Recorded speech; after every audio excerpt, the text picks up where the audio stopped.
अस्सलाम वालेकुम वरहमतुल्लाहि वबरकातुहू। सूर्या उर्दू प्राइमरी स्कूल नागर जुना नगर नांदेड़। प्यारे बच्चों, ऑनलाइन तर्ज तालीम में आज हम आपका इस्तकबाल करते हैं। आज हम जमात शेषु मजमून उर्दू में नज़म नंबर 7 है माओ बहनों बेटियों के सवालात के जवाब देखेंगे। शेषम जमात के प्यारे तलबा और तालिबात, आज हम नज़म नंबर 7 है माओ बहनों बेटियों के सवालात के जवाब देखेंगे। सवाल नंबर 1 है, एक जुमले में जवाब लिखिए। नंबर 1, इस नज़म के शायर की मशहूर नज़म का नाम लिखिए। जवाब, इस नज़म के शायर की मशहूर नज़म का नाम मुसद्दस हाली है। सवाल नंबर 2, वतन से दूरी का एहसास कब नहीं होता? जवाब, जब माँ बहन बेटी साथ होते हैं तो वतन से दूरी का एहसास नहीं होता। सवाल नंबर 3, शायर ने नेकी की तस्वीर किसे कहा है? जवाब, शायर ने माँओं बहनों और बेटियों को नेकी की तस्वीर कहा है। सवाल नंबर 4, शायर ने औरतों की फितरत किसे कहा है? शायर ने शर्म और हया को औरतों की फितरत कहा है।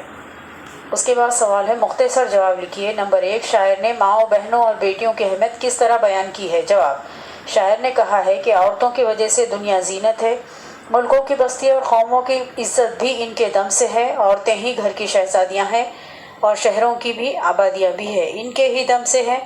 शहरों की आबादी भी इन्हीं के दम से है। औरतें गमगीन दिलों को खुशियाँ अता करती है और दुख सुख में राहत पहुँचाती है। इनकी वजह से बेवतनी का एहसास नहीं होता। अगर औरतें साथ में ना हो तो चमन भी वीराना मालूम होता है।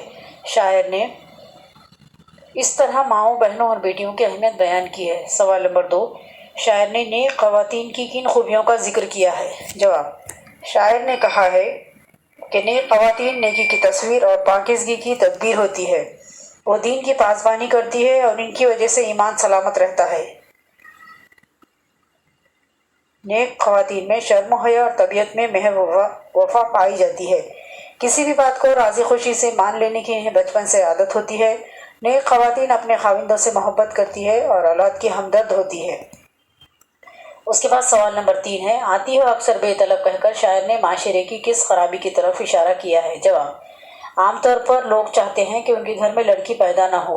लड़की की पैदाइश को मायूब समझा जाता है। अरब में जाहिलियत के ज़माने में लड़की को पैदा होते ही जिंदा दफन कर देते थे। आज भी लड़कियों को कमतर समझा जाता है।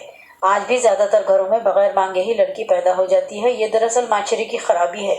माशरे में लड़कियों की कोई इज्जत नहीं है। लड़कियों को बोझ समझा जाता है क्योंकि उसे पाल पोस कर दूसरे के हवाले करना पड़ता है। लेकिन आज लड़कियां ज़िंदगी के हर शोबे में लड़कों के शाना बशाना चल रही है। वो किसी भी मैदान में लड़कों से पीछे नहीं है, इसलिए लड़कियों को कमतर नहीं समझना चाहिए।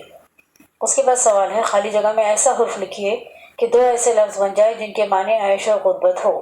जवाब, ऐन शीन और इसके देखिए नीचे ते दिया हुआ है और इधर ऐन सीन और ते दिया हुआ है। बीच में आपको एक ऐसा हुरूफ लिखना है जिससे एक लफ्ज़ बन जाए। इधर जवाब देखिए आप, बीच में रे है, इशरत और उसरत, ये 2 लफ्ज़ यहाँ पर बन रहे हैं।